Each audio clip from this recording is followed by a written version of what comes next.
আমার মেয়ের শ্বশুর বাড়ির লোকেরা হত্যা করছে করিয়া, তারপর থুইয়া দিয়ে আমাদের ফোন দেয়, আমরা চলে যাই, যাইয়া দেয় আমার মায়ের ঘুমাই না, কয় কি আপনাকে মেয়ে স্ট্রোক করছে নিয়ে যান।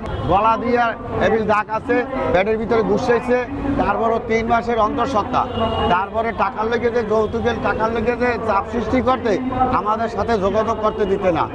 এই জন্য এই কারণেই আমার মেয়েরে মারছে। আমার ভাগ্নি লামি আক্তার বর্ষা বিগত 9 তারিখ বৃহস্পতিবার ওর শ্বশুর বাড়ির ওর স্বামী, শাশুড়ি এবং শ্বশুর বাড়ির আরও অন্য লোকেদের সহায়তায় ওকে নির্মমভাবে গলায় মোবাইলের কর্ড পেঁচিয়ে হত্যা করা হয়েছে। এর দাবিতে এখন পর্যন্ত মূল আসামিদের এখন পর্যন্ত গ্রেপ্তার হয় নাই। তাদের গ্রেপ্তারের দাবিতে এবং তাদের বাংলাদেশ আইনের সর্বোচ্চ শাস্তির দাবিতে এখানে সমাবেশ হয়েছে। আমার একমাত্র বোন লামি আক্তার বর্ষা, 5 মাস আগে বিয়ে হয়েছিল, 3 মাসের অন্তঃসত্ত্বা। তার শ্বশুর বাড়ি থেকে আমাদের যৌতুকের জন্য আমার বোনকে অনেক মারধর করা হয়েছে। আমাদের এখন টাকা দেওয়ার মতো পরিস্থিতি ছিল না। আমার বোনকে তারপর তারা হাত পাও বেঁধে, তারপর গলায় তার পেঁচিয়ে নির্মমভাবে তারা হত্যাকাণ্ড ঘটিয়েছে। আমরা তার বিচার চাই, আর এবং যারা হত্যা করছে তার ফাঁসি চাইতে আছি আমরা।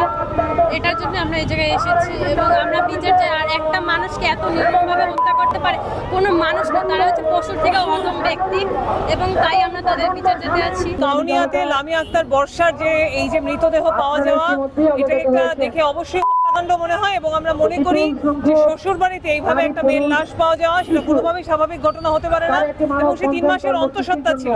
আমরা অবিলম্বে লামি আক্তার বর্ষার এই হত্যাকাণ্ডের সাথে জড়িত সকলের গ্রেপ্তার দেখতে চাই, দৃষ্টান্তমূলক শাস্তি দেখতে চাই এবং যৌতুকের যে কথা শোনা যাচ্ছে, যৌতুকের দায়ে এই ধরনের হত্যাকাণ্ড আমরা দেখতে চাই না। বিচারহীনতার আমরা অবসান চাই।